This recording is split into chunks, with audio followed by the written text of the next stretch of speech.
Hi.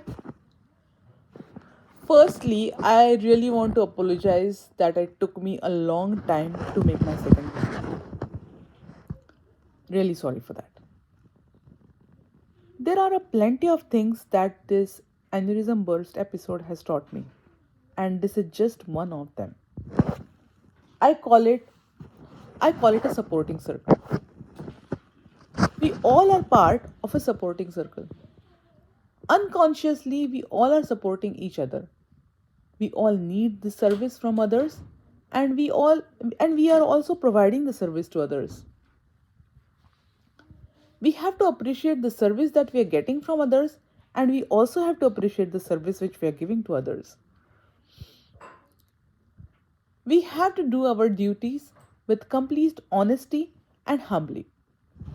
No one person can do all the duties. Obviously, someone from our profession cannot individually run this world. Similarly, no matter how much we like the service from someone, we cannot be them for many reasons. For example, I really appreciate those doctors and those nurses, and in fact the entire team who literally saved my life. I can appreciate their services, but I cannot be them. Maybe indirectly I'm serving them right now. We must respect all and only do our job with complete honesty and humbly. No one is superior or inferior to others, to each other. Is this a way of Marxism or is it Yantelaun in Nordic region?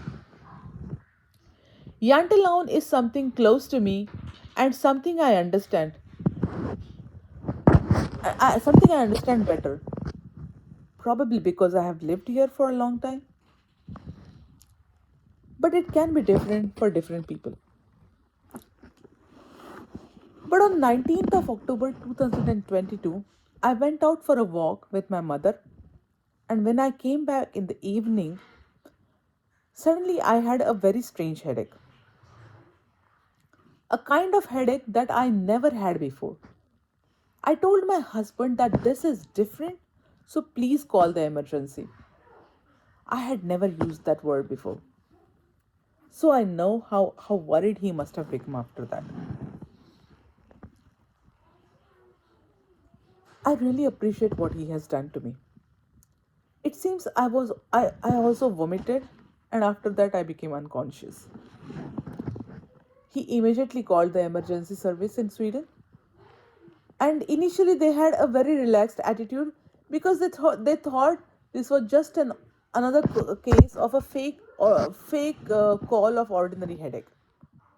Only when they scanned me, when only when they scanned my brain, they realized that this was serious.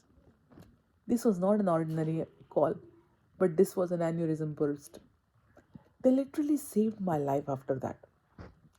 My husband told me a very scary fact.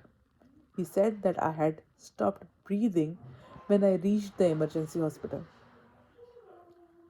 My brother-in-law, who is a doctor in USA, was also told about me, and he came running to see me.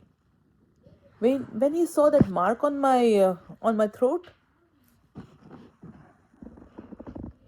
he said he said, "Wear that mark with pride. This is a mark of a survivor." He is the only human being who told me this.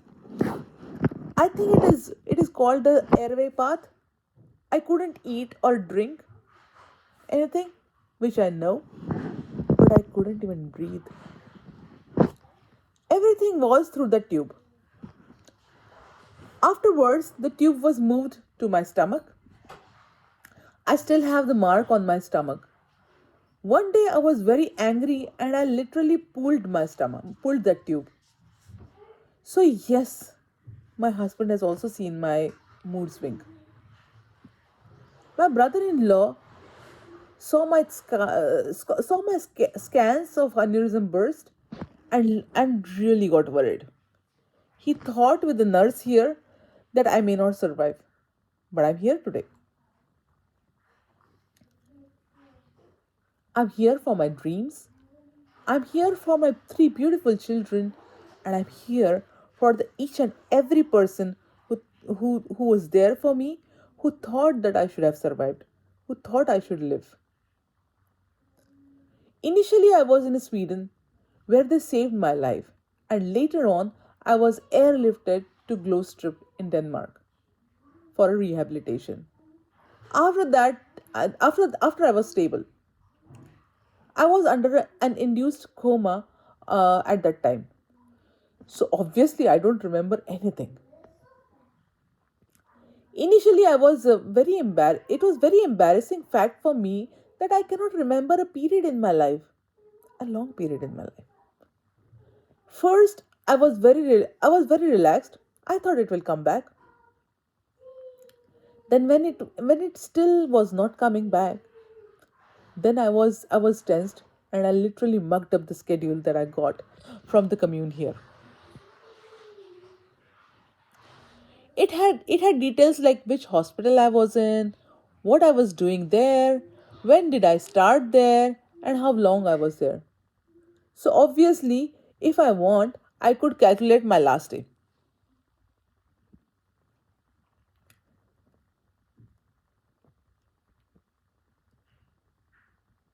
Today I take it as a matter of fact. I don't remember something, then that's how it is. There is nothing to be ashamed of. That sign on my throat over here, it indicates not only that I am a survivor, but it also indicates that I have an incredible long journey from the hospital bed to standing on my own without any support.